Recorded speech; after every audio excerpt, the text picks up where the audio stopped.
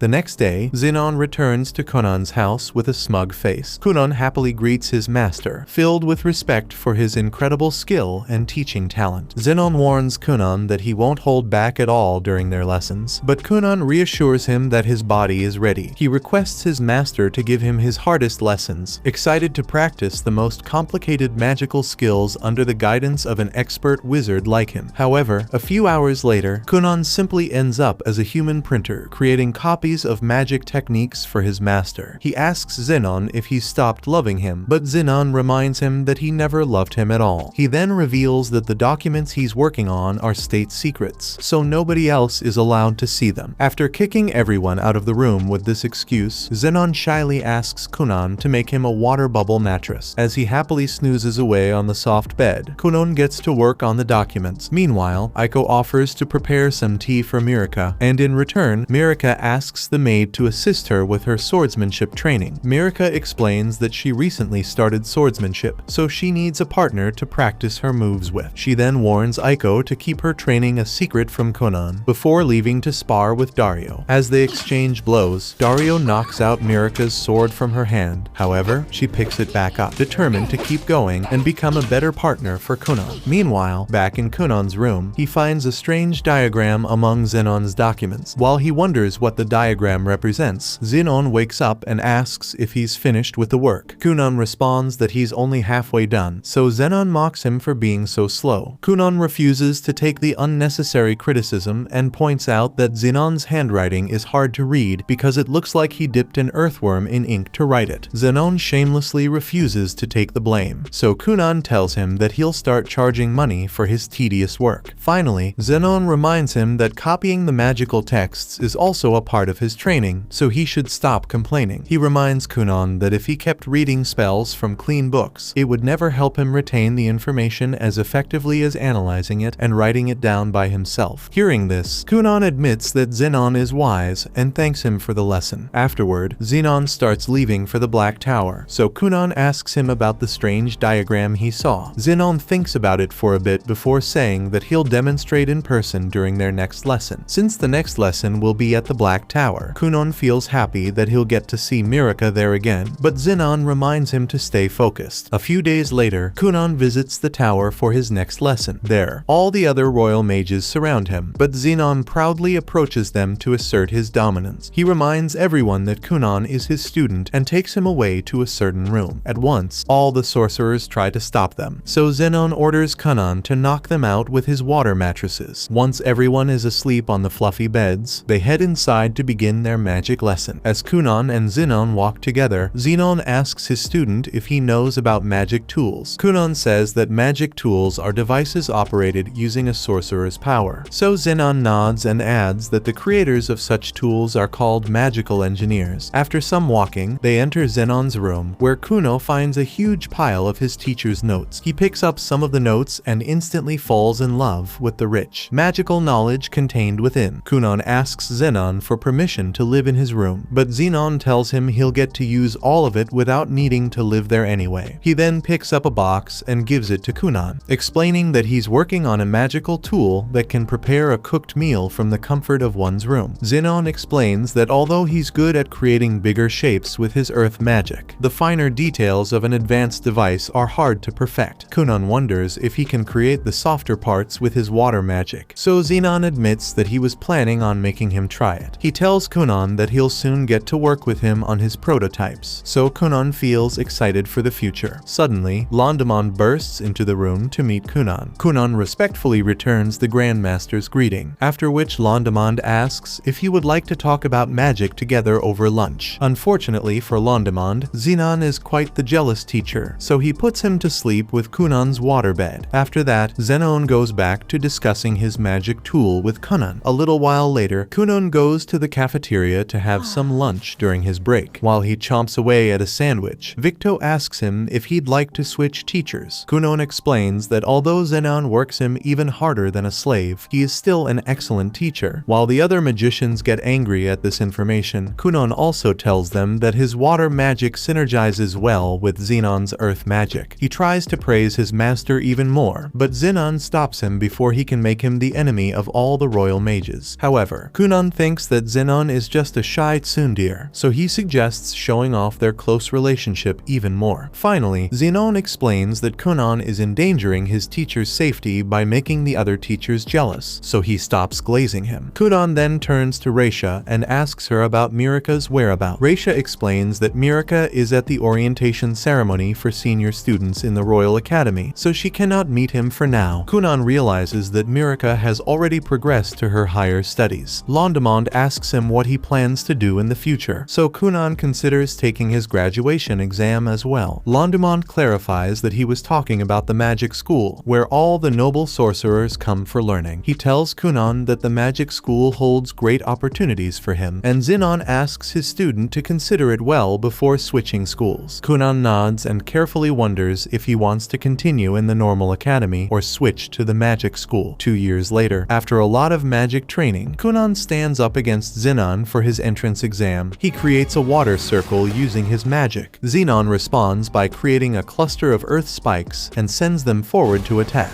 In response, Kunan uses a 55-layer compound spell that combines layers of bubble magic, which creates a tsunami that wipes out all of the incoming earth spikes. After Kunan successfully defends his attack, Zenon smiles and praises him for passing the test. Afterward, everyone heads into the mansion to have lunch. Mirika cooks some waffles in Zenon's new magic tool, surprised by how convenient it is. Kunan explains that Zenon's recent tool has been quite the hit in the country, but all of the earnings go directly to his master. He wonders why Zenon still refuses to pay him for his contributions, so Zenon acts like he already did him a huge favor by letting him work on such an amazing project for free. Then, Aiko offers to support Kunan's finances as his loving maid, so Kunan points out that his life sounds like a struggling actor's. Aiko gets into the play as well and wonders if Kunan will abandon her after making it big, so he insincerely promises to marry her one day. As Aiko points out how fake he sounded, Mirika laughs at their closeness, while Zenon feels weirded out. After lunch, Mirika wonders how many projects Kunan has completed with Zenon. Kunan explains that they've created 7 magic tools, written 5 research papers on magic theory, and also wrote a manual on magic experimentation. Then, Kunan reveals that they're working on yet another magic tool, but Zenon tells him that he'll handle all the work from now on. Kunan reminds him that they still need to finish the magic insect box first, but Zenon remains firm. He points out that Kunan is already turning 12, so it's time for him to attempt the exam for the Royal Magic School. Hearing this, Kunan goes silent before saying that he doesn't want to attend the magic school. Zenon wonders why, so Kunan explains that he can already learn the best magic from his beloved teacher. However, Zenon reminds him that he has already completed most of the projects he was working on. Kunan wonders if he's going to get abandoned after doing all of the dirty work, but Zenon points out that he simply cannot teach him how to advance his water magic since he's an earth magician himself. He also says that the magic school could have an incredibly talented water magic teacher, so Kunan shouldn't limit him to just staying with his teacher forever. As Zenon points out all the benefits of studying under a 3 or 4-star water magician, Kunan grows silent. He still tries to protest, but this time, he knows Zenon is right. Seeing him in pain, Mirika rushes to comfort Kunan. She also supports Kunan and encourages him to attend the magic school, saying that she'll do her best to become a woman worthy of being his wife. With Mirika's support, Kunan finally smiles and accepts Zenon's advice. After making his decision, he asks Zenon where the magic school is, when Zenon tells him that the school is 100 miles away from his house. house. Kunan almost changes his mind again, but luckily, his teacher kicks him out before he can turn back. Afterward, Zenon prepares to return to the tower, and Kunan asks him how he should prepare for his trip to the magic school. He wonders if he should prepare a whole bunch of extra clothes and bedding, but Zenon thinks he's got something much more useful. Kunan wonders if he's referring to his excellent sense of humor, but Zenon lets out a sigh and clarifies that he was actually talking about Kunan's noble goal of creating a new pair of eyes. With this final advice, he leaves in his carriage, leaving Kunan with a renewed motivation. Kunan rushes back into his room and immediately takes his pen out, wondering how he forgot the main reason why he started learning magic in the first place. He takes out a paper and begins writing on it, recalling how many things he has learnt to do without his eyes during his magic journey. Somewhere along the process, he got so used to living blind that he forgot his original desire to create a pair of eyes for himself. This time, he feels determined to see his original goal to the end. Meanwhile, in the carriage, Mirika starts bawling since she doesn't want to let Kunan go. Zenon taunts her for acting so tough when they were with Kunan, so she kicks him in the leg. Then, Mirika thinks about Kunan's goal to create a pair of eyes. If Kunan manages to achieve it, she thinks that he'll gain so much prestige that she'll be left forever behind as a mediocre wife. After thinking about it, she realizes that she wouldn't mind if Kunan remained blind forever. Mirika confesses her insecurities to Dario, admitting that she's a despicable person for thinking this way. Zenon shamelessly interjects and agrees with her, so she shuts him up with another kick. Dario also gets tired of Zenon's snarky remarks, so he warns him to tone it down. He then focuses on Mirika and tells her that she isn't a bad person for having selfish desires. However, he warns her not to give in to her selfish desires or completely sacrifice herself for someone else. Instead, he thinks she should find the middle path and do something that will satisfy both her and Kunan. He reassures Mirika that she'll be fine with all the training she has done, so she finally regains some confidence. Watching this, Zenon thinks that Dario is way too soft on Mirika. However, Dario thinks that Zenon is too harsh on Kunan instead, so Zenon reminds him about all the complicated magic theories and spells he has taught Kunan. Dario points out that none of those fancy spells can create new eyes, so Zenon admits that he doesn't know how to do that either. However, he thinks that Kunan has gained a new foundation of magic for him, and holds faith that his student can achieve the impossible. A few days later, Kunan performs some experiments to make new eyes. He creates reflective water bubbles that act like a mirror and multiples those bubbles in the thousands. Although Kunan knows that the eyes of other creatures act similarly to these bubbles, he doesn't feel them working for himself. He then tries a bunch of other bubble and reflective magic variations to see if something else works. After hours of hard work, he collapses on the floor with nothing but failed results. Exhausted, Kunan decides to unwind by taking a nice, hot sauna. He invites his older brother, Ixio, to join him. Ixio asks their dad to relax with them as well. Despite it being so late, both men happily agree to join Kunan. Arsen goes a step further and invites Kunan's mom as well, so they all have a great time as a family. Seeing that Kunan is tired enough to take a sauna, Ixio wonders what kind of brutal experiments he was trying out. Kunan explains that he was trying his greatest experiment, so they realize that he's talking about his eyes. Arsen wonders if he has made any progress, but Kunan admits that he's not even close to finishing them. Still, Ixio pats his shoulder and offers his full support, and Arsen does the same for his precious son. The next day, as Kunan has lunch, he feels glad that all his friends and family are so supportive of him, wishing to see all their kind faces. He continues his learning at the Black Tower and at home. One day, Kunan creates a water mirror as a core, before covering it with a fine sand that can detect changes in the mirror's surroundings. With the sensory feedback from the fine sand, Kunan directs the information from the water mirror to flow into his mind. This time, with a working model, he opens his eyes, allowing him to see the world for the first time in his life. Realizing that he has achieved his life's goal, Kunan feels overjoyed and sheds tears of happiness. He walks towards his window to look at the outside world. However, he finds something strange in the window's reflection, so he turns around to look at it. Behind him, Kunan finds a massive shelled creature towering over him like a prehistoric giant. A few minutes after this incident, Kunan creates a mirror with his water magic. Before opening his eyes to look inside, he thinks about the first person he had ever wanted to see, himself. Ever since his childhood, he has hated that he was so dependent on everyone and unable to stand on his own feet. After hurting the people around him again and again, Kunan began to hate himself. So he decided that he'd be the very first person he'd lay eyes on. And now, he stands in front of a mirror with his oldest wish granted, a pair of eyes he can use to look at himself. When he finally opens them, Kunan is surprised by his own image at first. He carefully inspects his own features and decides that he looks like an average boy his age. Although he used to wonder what it'd be like to see himself, he now finds himself unable to feel anything except mild disappointment. He then turns around and asks the massive crab behind him for his opinion, and asks who it really is. After a moment of silence, Kunan voices his intrusive thoughts, wondering if the ugly shellfish is Aiko's true form. However, the real Aiko quickly barges into the room after hearing her name, which startles Kunan so much that he jumps into the crab. For some reason, Kunan's body passes through the crab, so he realizes that it's an immaterial creature. He then turns around to look at Aiko. After observing her for a bit, he asks Aiko if she has a braid, so she nods. Then, as he compliments her clean outfit, she tears up from joy, realizing that her master can actually see her. Overjoyed, she catches Kunan in a bear hug, which sends his magic eyeball flying. Aiko realizes her mistake and calms down and suggests holding a feast to celebrate his success. Kunan remains silent and looks back at the crab, wondering if shellfish meat would be appropriate for this occasion. Then, he suddenly notices a strange horn on Aiko's head and asks if she really has one. Instead of answering seriously, Aiko acts like she's a demon who only shows her horns when she's angry, so Kunan realizes it's a joke. Afterward, he steps out of the building to visit his father's mansion. As Kunan looks at the scenery of the open world, the gloomy sight that awaits him leaves him terrified. Behind him, Aiko gives him a coat to wear for the cold. She happily starts leading him towards the mansion, but Kunan asks her if she truly can't see the crab behind him. After confirming that she can't see it, he refuses to elaborate and follows her to the mansion. There, Kunan's mom and Ikshyo both greet him. While the two of them feel overjoyed, Kunan is unnerved by a strange pair of black wings on Ikshyo and his mother's multicolored eyes. Kunan thinks that his mom looks like the female lead of some kind of anime, but she misunderstands his compliment and thinks she looks like a pretty princess. Then, Ikshyo asks Kunan if he also looks like a main character, so Kunan nods and wonders if he was born to a couple of fallen angels. Ikshyo reminds him that they both have the same parents, so Kunan quietly asks Aiko if humans can somehow inherit wings from their parents. Once again, she gives him a useless joke answer, so Kunan wonders why he's seeing so many strange things that other people can't detect. Then, as he wonders what his dad looks like, Arson soon enters the room, looking like some kind of living ghost. Unaware of their son's troubles, Kunan's family keeps celebrating his achievement and starts planning a grand feast. Both his parents and Aiko leave to begin the preparation, so Kunan quietly asks Ikshyo if their dad looks like some fog creature. Ikshyo tells him to never say this out loud, so Kunan finally decides to consult his magic teachers for this issue. Meanwhile, in the Black Tower, Xion is working on his magic spells when Victo asks to enter his room. After coming inside, he mocks Xion for acting like he's some kind of busy authority, so Xion shuts him up with a dart. Then, Victo gets serious and informs Xion that the king has allowed him to leave the tower. He explains that this permission was granted because of Kunan's new achievement, which causes Xion to smile. Afterward, he leaves the Black Tower with Mirika to visit Kunan at his mansion. There, Mirika rushes to greet Kunan with excitement. She takes a look at his magic eye and wonders what it's called, so Kunan tells her that he calls it the glass eye. Mirika then notices that Kunan's real eyes are still closed, so she asks him to open them and look at her. Although Kunan feels nervous about seeing his fiancée for the first time, he agrees to her request. After nervously stammering out how much he has wanted to see her, he finally opens his eyes. Kunan is surprised to see that Mirika looks like a normal girl, but soon, he starts admiring her beauty. Unfortunately, a comically large feather on top of her head ruins the view, so Kunan looks away. Mirika wonders if he doesn't find her attractive, but Kunan reassures her that she looks great. In his haste to fix the misunderstanding, he mentions the feather by accident, so Mirika gets confused. Luckily for Kunan, Aiko starts yapping about how wings represent the freedom and spirit of a person. making it look like Kunan was giving her a deep compliment. Aiko's yapping changes the topic, so when Dario comes in to congratulate Kunan, he focuses on observing his appearance. Kunan asks Dario to see his sword, so the knight captain shows him. As expected, Dario is unable to see the mystical greatsword behind him, so Kunan realizes it's another immaterial image. Before long, Xian arrives at the scene as well, glowing intensely, almost like an actual star lighting up everything around him. In fact, Xian's radiance is so bright that Kunan is unable to directly look at him, so he asks his master for a private conversation. Inside the house, Xian bursts into laughter after finding out about Kunan's situation. Despite Kunan's protests, he refuses to take his condition seriously and laughs at the descriptions of all the strange things he's seeing. Kunan feels worried for his future, so Xian finally stops mocking him and takes the problem seriously. After thinking about it, he decides to tease Kunan a little further. Xian acts as if he has always been a shining star his entire life, so it's completely normal to look like one. He taunts Kunan to take a closer look, but his poor student refuses to get blinded. Xian then suggests two explanations for Kunan's issues. First, he thinks that Kunan might be sensitive because of his magic abilities, so it's possible that he's seeing everyone's souls. Kunan feels weirded out by this, so Xian suggests that it's possible he's experiencing some magic hallucinations. He reveals that many spots of the world get infected by an excess amount of mana, which can cause a sensitive magic user to get sick. During one of his adventures, Xian encountered a certain forest, which caused him magical hallucinations similar to what Kunan is seeing now. Hearing this, Kunan wonders if Xian's immaterial hallucinations were the same as his. Xian tells him that there's no way to confirm it without testing his sight properly. Kunan wonders if he should even continue experimenting with his magic, since it could simply be a failure. However, Xian encourages him to keep going, saying that he believes in his abilities. Xian also points out that many creatures out there are unable to see the world differently, so Kunan's style of seeing cannot be called right or wrong either. He thinks that Kunan should be proud of his unique vision since it could be showing him some important details. With his master's encouragement, Kunan decides to keep his glass eye. Still, Xian warns him to stop discussing his hallucinations with other people before he finds the real explanation. Kunan smiles, happy with his master's advice. Meanwhile, outside the house, Mirika wonders why Kunan's meeting with Xian is taking so long. Aiko reminds her that completing his first magic eye is a pretty big deal, so Kunan most likely has a lot of questions. Mirika nods and remembers that Kunan's birthday is coming up soon. She asks Aiko what kind of gift he'd like, but Aiko thinks that he'd love any gift as long as she gets it for him. Hearing that she can have such an effect on Kunan, Mirika gets flustered. After a few minutes, Kunan comes out of the house after finishing his discussion with Xian. As Mirika rushes to greet him, Xian starts giggling at the idea of a giant feather sticking out of her head. Mirika feels confused, so Kunan waves off his master's behavior and asks her what she was discussing with Aiko. However, Aiko points out that it was a private conversation, so Mirika agrees and refuses to share it with Kunan. A few days later, Kunan asks Aiko to help him clean his room. She helps him sort all of the magic books he was reading, wondering what he's going to do with them. Kunan explains that he has finished all the books, so he's going to return them to the library. Once she's done sorting out all the books, Aiko notes that Kunan's room looks much bigger. A little while later, they all head to their family's dining room to celebrate Kunan's birthday. As everyone wishes him a happy birthday, Kunan thanks them all for their well wishes. Arsen gifts him a new walking cane, so Kunan thanks him again. Then, his mom gives him a brand new quill for his magic studies. After Kunan accepts her gift, Ixio presents his own. Kunan wonders why he decided to give him a food book, so Ixio explains that he wanted him to check out all the restaurants on the way to the magic school. At the mention of the magic school, though, everyone realizes that Kunan is about to go somewhere far away, which ruins the happy atmosphere. Kunan's mother begins to cry, so Ixio and Arsen both rush to comfort her. Arsen then reminds everyone to focus on the happy occasion, so they all nod and enjoy a big feast. After dinner, Mirika stands on a balcony with Kunan. She asks Kunan if he's ready for his upcoming trip, and he confirms it, saying that he's almost finished with his preparations. Mirika explains that she has school on the day he leaves, so she can't come to send him off. Kunan reassures her that he doesn't mind, so Mirika nods and gives him her birthday gift. Kunan asks for her permission before opening it up. Once he opens it, he puts on the bracelet bracelet and thanks Mirika for her thoughtfulness. She smiles and shows him a matching bracelet that she got for herself. Kunan takes this chance to praise her for her thoughtfulness, while Mirika tells him to remember her with the bracelet anytime he gets lonely in the magic school. Then, Kunan promises that he'll write letters to her while he's away, and Mirika promises to respond to them. He also promises that he'll return to her one day, so Mirika tells him she'll be patiently waiting. Finally, Kunan wishes her the best before they both part ways. A few days later, it's finally time for Kunan to leave for the magic school. As the carriage awaits outside their mansion, everyone waits in a line to send off the young master. Kunan's mother tears up from emotion, so Arsen reminds her to stay strong for their son. She agrees, hoping to give her son some strength when he's feeling so nervous. However, when Kunan finally steps out of the house, he casually strolls straight into the carriage like nothing is happening. At this, Kunan's family wonders if he even loves them, but Aiko ignores them and joins him on the carriage in the same fashion. They all realize that Kunan picked up his carefree behavior from his strange maid before wishing him all the best. Soon, Kunan's carriage leaves, and everyone goes back to their normal lives. Somewhere else in a village, a young boy rushes to catch his own carriage to an unknown destination. Meanwhile, in an unfamiliar church, a sister asks a young saint called Reyes to get ready for her departure to the magic school. A few days later, as Kunan's carriage goes along its way, Aiko asks him how long it'll take to arrive at the magic school. Upon learning that they've still got a month to go, Aiko feels bored with the long journey ahead. Kunan then reminds her that they'll stop by his grandfather's house in the middle, before asking if they'll say goodbye soon. Aiko nods, saying that she wants to get married, which won't be possible if she remains by his side as a maid forever. Kunan wonders if there's no way to keep her around, so Aiko asks him to ditch Mirika and marry her instead. Of course, he remains silent at her offer, so Aiko changes the subject and focuses on the mansion coming up. After some time, they pull up at the mansion, where Aiko and Kunan dismount the carriage. Standing at the entrance, Kunan recalls the time he visited the mansion 4 years ago. He wonders why he bothered coming here back then, so Aiko reminds him that he dragged his entire family over just to check a rumored magic library in the area. Soon, Kunan's grandpa, Regent, breaks out of the main doors. Kunan instantly returns his grandfather's enthusiasm and rushes towards him for a hug, but he realizes that Granddaddy Dearest may have some demon horns on his head. After pulling back from the hug, Regent asks Kunan how his mom is doing, so he responds that she's gotten strong enough to defeat even him. Instead of being offended, Regent rolls with the disrespect and instead asks Kunan what he'd like as a gift to celebrate his admission into the magic school. While Regent offers all of the world's riches to his young grandson, Aiko politely hands him a letter from Kunan's mom. After reading the letter, Regent feels upset that he got his gift budget limited to a measly $1 million. Kunan reminds the old man that he doesn't need such an expensive gift anyway, but Regent still wonders if he can sneak a really expensive gift past his mom's detection sensors. However, Kunan changes the topic and reminds him that he's here to leave off Aiko and get her replacement. Regent nods and leaves before returning with a young girl called Rinko. Rinko openly introduces herself, admitting that she only took the maid job because it's paying her enough to save money for her dream shop and wedding. Seeing her straightforward nature, Kunan realizes that Rinko truly is Aiko's little sister. She smiles and explains that Aiko was the one who recommended the maid job to her, before proudly boasting that she's already engaged, unlike her old hag big sister. Aiko wonders why Rinko is bringing this up, so she explains that she was only setting a boundary with Kunan. Kunan reassures Rinko that he won't do anything to stain her honor since he's got a fiancé of his own. He asks Rinko to remain in contact with her fiancé while working for him, and she gladly accepts his offer. Rinko reveals that she wants to open her shop with her future husband, so she's looking forward to making the money for it. Kunan chuckles, pleased that the younger sister has a sense of humor just like her older sis. After his introduction to Rinko, Kunan settles down at the dining table to have lunch. As he waits for the two maids to set up the table, Rinko admits to Aiko that she wasn't expecting Kunan to be so easygoing as someone with a hero's scar. Aiko gives her some advice to keep him under control, saying that Kunan remains tame as long as he's well fed. Rinko nods and thinks about making Kunan's favorite dishes for him, so Aiko thinks she'll find it easy to adjust to her new master. She then closes her eyes, recalling the first time she learnt about Kunan. Back then, Kunan's parents wanted her to serve him since she was was a mature girl who was still young enough to bond with him. As Aiko started spending her days with Kunon, she gradually taught him about all the objects around him, helping him adjust to his environment without his sight. As time went on, Kunon became more and more independent, until he finally created his artificial set of eyes. In the present, Aiko thinks he's more than ready to live on his own. However, Kunon doesn't think so, since he feels like he'll be lonely with her gone. Realizing this, Aiko warns Rinko that Kunon is still a lonely child, so she should be careful about her behavior around him. For some reason, she goes completely off track and starts warning her sister not to corrupt Kunon's innocent mind. Rinko reassures Aiko that she doesn't have any naughty ideas about Kunon, but she thinks that he's an easy target for women since he's always smooth-talking them. Aiko thinks that Rinko is exaggerating, but Rinko still insists that Aiko's sense of humor and flattering compliments have turned Kunon into an unintentional rizzler. After both sisters finish arguing, Kunon bites into a sandwich they prepared for him. After just a single bite, he starts complimenting the plain sandwich's flavors as if they were a divine fusion of the sisters' cooking talents. Hearing his mushy compliment, Rinko reminds Aiko that he'll never be safe around women. Afterward, Kunon goes to sleep to prepare for another long ride. The next morning, Aiko wakes up Kunon for his journey. He gets up from bed, but asks her if she remembers what he said when Jenny and Flora left him. Kunon reminds Aiko that he never felt safe without her, and points out that he's going to the magic school without anyone else from his family to accompany him. Although he's the one who decided to go without Aiko, Kunon still wants to know if she'll still be around and available to meet him in the future. Aiko reassures him that she'll continue to work at his grandpa's mansion, so he can always see her if he ever gets lonely. Then, she points out that it'll probably be years before they can meet again, so she might already be married with a few kids by then. After saying this, Aiko gives Kunon a big hug and says one final goodbye to him. Soon after, Kunon prepares his luggage and gets on the carriage with Rinko. Regent begs him to stay behind with him, knowing his grandpa's stubborn nature. Kunon leaves on the carriage without another word, onward to a new destination. As the carriage starts moving, Kunon thanks Rinko for agreeing to serve him. He then wonders if she'll be fine without her fiancé for a few years. Rinko cheerfully tells him that her fiancé agreed to wait, since he thinks the money for their shop will be totally worth it. Kunon gets curious about the kind of shop she wants to open, so Rinko tells him that she wants a restaurant. Kunon finds her choice completely reasonable. After a few days, Kunon and Rinko get off at a small city near the magic city, Dereshik. As they walk together, Kunon notices a mysterious-looking book displayed outside a shop. Of course, the little magician's interest gets piqued, so he enters the store to admire all the books inside. Rinko wonders why he's so excited, since Regent's library was much bigger, so Kunon explains that his granddad didn't have too many books on magic. Rinko then asks if he plans on buying a few books from the store, but Kunon explains that he'll go bankrupt if he even thinks about it. It is only then that Rinko notices the outrageous price tag of 5 million NECA on one of the books. Realizing just how expensive sorcery is as a career, Kunon tells her that the price tag is justified since every magic book contains different experiences and insights from other talented magicians. However, Rinko still thinks that the books don't deserve to be worth their weight in gold. As Rinko starts arguing with Kunon, the store owner wonders if the pair is interested in her wares. Kunon explains that he can't afford the books yet, so the owner realizes he must be a student. She then asks him to demonstrate some of his magic, so Kunon creates a tiny cat for her with his water magic. The cute creature instantly wins over the girl, so Kunon wonders if she also has a talent for magic. She shakes her head, explaining that she's just a normal person passionate about the field of magic. She then sighs, thinking that bright young sorcerers like Kunon are powering Dereshik into becoming a shining paradise of magic. Kunon wonders if something that exciting is truly happening in Dereshik, so the owner reveals that the Saint of the Holy Kingdom is also enrolling in the Magic Academy this year. Recalling that Dereshik also got the Inferno Prince and Lightning Bolt sorcerers last year, she thinks that Kunon will soon join their ranks. Then, the owner offers her most precious book to Kunon for a special 50% discount. After Kunon learns that it's only a second-hand copy of Xion's book, he calmly ignores the offer and walks out like it's worthless, leaving the owner shell-shocked. Outside the store, Rinko wonders why he turned down such a steal deal. Kunon explains that he already knows the book by heart, and it was probably written down by him anyway. This confuses Rinko, but he moves on to the next door store without further explanation. There, he starts checking out all the soft fur coats, leaving the owner confused. The store owner wonders why Conan is touching his precious fur, thinking that the kid will ruin it without buying anything. Finally, after his inspection is over, Conan holds up the soft fur in triumph. The owner asks him to put the goods down, so Conan apologizes for touching them. He explains that he was only trying to memorize the texture and feel of the soft fur, which is why he touched it for so long. Conan then asks the owner which creature the fur belongs to, so he responds that it came from a rare black fox. Conan nods, then creates a black fox with his water magic, using the data he gained. Shocked, the owner finally realizes why he was so intent on giving the fur a good rub. He strokes the water fox's fur, surprised to find that it feels just like real black fox fur. The owner wonders if Conan can replicate anything with his water magic, so Conan nods, but reminds him that he can only create textures and shapes. The owner thinks about it for a moment and hesitantly asks Conan if he can replicate a woman's body. In an instant, Rinko's bodyguard mode activates, so she chews out the owner for putting such filthy ideas in an innocent child's mind. While the owner apologizes, she drags Conan out of the store to prevent his innocence from being corrupted. Even still, the owner admits that he only wanted some contact with a woman he admires, so Rinko returns to scold him once more. Finally, Rinko walks away from the store and tells Conan they should visit Durashik now. In that moment, the saint and her friends walk out from a nearby alley. The girls enter the store and ask the owner about his rumored fox fur scarf. Then, the saint notices the small black fox in the owner's arms. The girls wonder how he got such a rare creature to trust him, so the saint points out it's just a magic spell. She then pops the water fox, which creates a big wet splotch on the owner's pants. Ignoring the poor man's humiliation, all of the church girls get interested in this strange magic. The saint realizes that despite looking so lifelike, the black fox was only made with a small amount of magical power, and she wonders what kind of talented mage could cast such a spell. A few days later, Conan and Rinko arrive at the magic city of Durashik. Rinko is the first to exit their carriage, and she happily announces that they've arrived at their destination. Conan nods and gets off the carriage, laying his eyes on the famous magic school for the first time. Rinko reminds Conan to just get some rest since they've just arrived in the city. Conan recalls that the magic school has a dorm system. Since every student can have an attendant with them, he thinks Rinko will have no trouble living with them. However, when they actually go inside the school, the receptionist, Laubella, explains that the school dorms are already full. Hearing this, Conan realizes that Xion left this information out when he was filling out the admission forms. Meanwhile, back at the Black Tower, Xion breaks into Londemon's room in a bold entrance. The Grand Sorcerer wonders if Xion has something serious to say, so Xion informs him that he wants something for his beloved student. Back in Durashik, Conan wonders what to do about his housing situation. Rinko points out that they can simply rent a hotel with all the money he has, but Conan thinks about renting a house together so they can save some money. Then, Laubella follows them out and gives them a pamphlet full of real estate ads for students struggling to find accommodation. With the guidance from the pamphlet, Conan and Rinko find a suitable house to stay in during their school years. Meanwhile, in a mysterious room, two mages enter the dimension from outside. One of them presents a list of the top students enrolled at the magic school, saying that a few of them have the potential to take the advanced class. A powerful mage accepts the list from him before focusing on Conan's profile. The mage explains that Conan is Xion's student, which catches the mysterious man's interest. Back in the Magic Academy, Laubella takes Conan to his entrance exam grounds. On their way, Conan keeps complimenting her, which weirds out the poor woman. Soon, he makes it to the testing grounds, where all of the other top applications get shocked by his strange blindfold. Meanwhile, Kuno observes the three students' auras and sees all kinds of unique phenomena surrounding them. Although the two boys extend a friendly greeting to him, Conan doesn't pay them much mind. Instead, he walks straight to the saint, Reyes, and starts examining her for her light attribute. As Conan gets in the girl's face, she feels offended by how familiar he's acting. Conan fails to realize his creepy behavior and asks her some questions about the light attribute, so the saint tells him to back off from her. Still, he stubbornly refuses to do so and continues pestering her to teach him about all the unique abilities she has. However, Reyes wonders what he'll do after learning about light magic, since she doesn't think Conan can actually use it. She claims that light magic is superior to all other magic types, so there's no way Conan can learn it as an inferior superior water user. Behind, the other boys remind the saint that all magics were created equal, thinking that she hurt their feelings. Reyes tells the boys that they shouldn't mind her words since she cannot feel emotions like normal people. The boys wonder how it's possible to be emotionless, so Reyes explains that she's a hero's scar. Hearing this, Kunan gets even more interested in her abilities and asks her once more to show him. As Reyes continues to ignore him, the examiners, called Soph and Seifi, finally show up on the ground.